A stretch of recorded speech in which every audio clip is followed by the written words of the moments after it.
What's going on, everybody? Welcome back to the channel. Today we're going to be wrapping up season number 2. We have won one game so far, 0-4 in conference play. We just lost to Mississippi State. We're going to go ahead and we're going to simulate Arkansas, going to sim Vanderbilt, Georgia, and of course those Tennessee Volunteers. We would end up losing to Arkansas. They're ranked number 21 in the polls, and they showed why. 44-14, it wasn't even close. Next week versus Vandy, we get our first SEC win. Look at that. The boys at Kentucky are not messing around. We win 21-7. They scored first, but then we gave them nothing but goose eggs that whole second, third, and fourth quarter, the rest of the game. We will lose to Georgia, no surprise there, 37-13. Then we would lose to Tennessee, and that game wasn't even close. It was only a 7-point game going into the second half, but then it would march off 23 straight points, and we wouldn't even touch the scoreboard again. MAC championship goes to Marshall. Big 12 championship goes to Oklahoma. They're going to be playing in that national championship game. SEC title game, Auburn. They are going to beat down Tennessee 55-38. Ouch. Anyways, the Heisman Trophy winner goes to the running back at Oklahoma. Pretty good numbers, as you can see there. They're the number one team in the nation, followed by Miami at number 2. Then Auburn, USC, Ohio State. Oregon State is also in the top 10. NC State's number 7, then Nebraska, Virginia Tech, Texas A&M, Alabama, Iowa, South Carolina, Georgia, Wisconsin, Louisville, Notre Dame. Then you got Arkansas, Arizona State, Miami of Ohio, UCLA, Tennessee, Texas, Missouri, and then Oregon. So now let's take a deep dive into the numbers. And decent season, not great. We had 17 touchdowns combined, 20 interceptions. Not great at all. Lopez was really the only guy that consistently get open for us.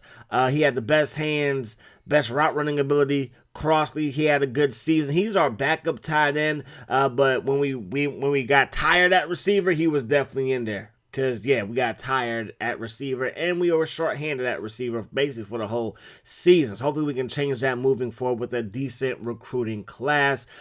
Suggs, decent season for his freshman season, Handy had 2 interceptions, and, yeah.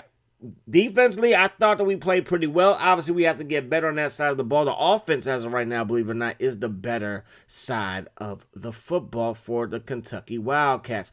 Outback Bowl, Penn State would lose to South Carolina. Virginia Tech, they would beat Florida State in the Gator Bowl. Alabama would fall to Iowa in the Capital One Bowl. Peach Bowl, you got Georgia beating Clemson. Rose Bowl, you have USC falling to Ohio State. Fiesta Bowl, you got Oregon State taking on NC State, and Oregon State with the beatdown, they win by 20, 40-20 is the final in that one. Nebraska, they would beat Tennessee 31-14. Auburn in the Sugar Bowl taking on Wake Forest. That game wasn't really close, 23-point win for number 2 in the nation. And then Miami would beat Oklahoma. Oklahoma finished outside the top 3, and Miami will finish your number 1 team in the nation. These are guys that are leaving. Quarterback number 7. He was one of our better players, but he was our backup quarterback because I felt like number 11, his arm talent was a little bit more superior than number 7. So it is what it is. Everybody else had some decent playing time, some decent numbers, but for the most part, were not really missing too many people special, except for, obviously, strong safety number 1, because he was an absolute dog out there. So when it comes to people interested in our school, it is nothing but like safeties, corners, defensive linemen, O-linemen, and I'm like, we could use our help, but we need like big-time quarterback talent and big-time halfback talent. At least in my mind, that's what I'm thinking. And it really didn't happen that way. And I was like, okay, I think for the team needs, we can stay with the guys who are interested, but I think to try to make some splashes, I'm going to go after some guys in state that aren't really interested in coming to our school, but we're going to see if we can persuade them. Now, the interest has to be somewhat high. We might not be in the top 3 per se, but we're not going to go after people that's really not interested because that would just be foolish. So week 1 of recruiting comes and goes, and commitments, there are none. Nobody signs. Now, going into this, I wanted a halfback, I wanted a new quarterback, I wanted some more weapons at receiver, but I guess that's not how things are going to align. And like I mentioned, halfback is actually one of the deeper positions on the squad, believe it or not. So Pruitt, he's not really interested. Walker, he's not really interested. So we're going to remove those guys basically from our list. And then Wadsworth, he decides to sign with Marshall. So Pruitt is actually still there, but I did get rid of that center. I want to see if we can't maybe persuade Pruitt to maybe allow us to be in this top 3 schools. And we're going to see. And as you can see, most people are from Kentucky. So he did get this strong free safety, Kirkpatrick. Looks solid. He's probably going to have to sit for a little bit behind Pickett, but maybe we'll move him to the strong side. We'll see what happens. We do have a halfback right here, and Anderson. He is from Kentucky, but he's looking at Louisville. These are the guys that we basically lost out on. And then these are the guys that we did sign in the end. All right, so in the end, we did get a strong safety, D-tackle, free safety, cornerback, D-end, wide receiver, and Graham, quarterback, and Murray, and a punter, and Young. No big splashes at all. We gotta build this thing slowly. It is going to be a slow process to turn this team around. Hopefully we can do it. That's your top 10 recruiting classes right there. The best player is a cornerback going to Florida State. Best receiver going to Miami. This is the good old days of college football when Florida State and Miami were both relevant at the same time. And then best quarterback is going to Texas A&M. That's where he went, Texas A&M. So, a lot of people went to some places I did not expect. Hey, it is what it is. And yes, let's move on. So, our roster so far looks like this. Most improved goes to our left tackle, goes up from, I believe it was like 67 up to 73. Lopez, he goes up just a little bit, up to 77 overall. Our quarterback moves up to 78 overall. So, not bad at all. And then I'm going to show you the top guys on the roster, and you're going to see right here that, again, halfback 30, halfback 25, these are our 2 best players on the squad. And halfback number 5 is right there. So maybe we should be running the football, but again, in-game running the ball is pretty darn hard. So we're going to try to do it here.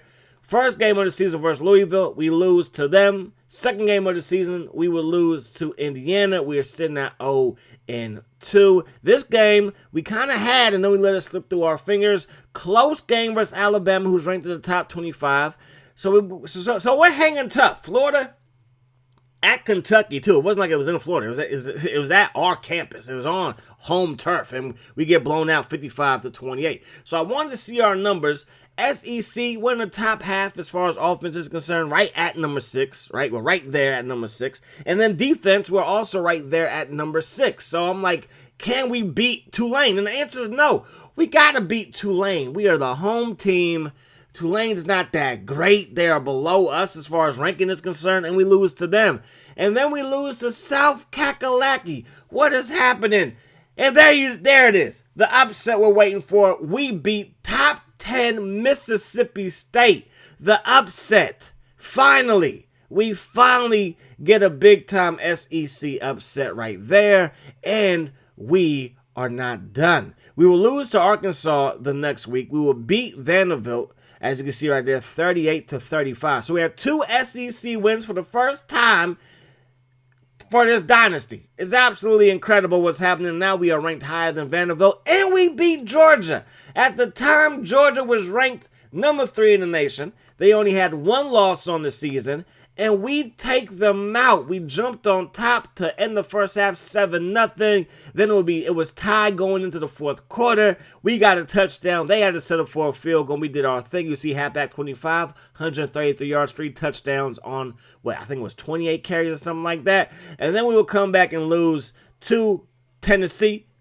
But it was pretty close. So things, I think, are turning around here for Kentucky, where it's going to take some seasons to get a recruiting class underneath our belts to start just having guys come in and come out that are just beasting and feasting, and hopefully we can do that sooner than later. Halfback number 2 for UCLA, he is your Heisman Trophy winner. Nebraska, they will fall to Oklahoma in the Big 12 championship game, again. Georgia, they will lose to Auburn. Auburn yet again wins the SEC.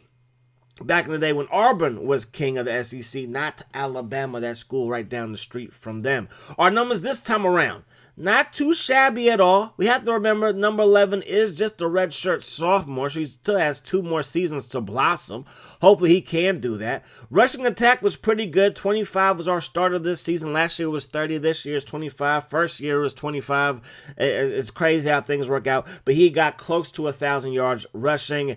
Receivers, Lopez, 53 receptions, 4 touchdowns. He also led the team with receiving yards at 949, which is a good look. Miami, they are, yes, just top dogs, man. Miami's ranked number 1. USC is behind them, followed by Boise State, Oklahoma, Louisville, Auburn. Notre Dame is top 10. Ohio State's top 10. NC State's top 10. So is Florida, followed by Arkansas, Maryland, Texas, Iowa. Air Force is ranked in the top 15, followed by UCLA, Virginia Tech, Nebraska, South Carolina, Tennessee, Oregon, TCU, Oregon State, West Virginia, and then you got Georgia. So we are going to see who wins the national championship in our next episode. We're also going to have another chance at recruiting, and hopefully we can get this team moving in the right direction. That's going to do it. Hope you guys enjoyed the video. Hope the rest of the day is the best of your day. Peace, love. Hot sauce.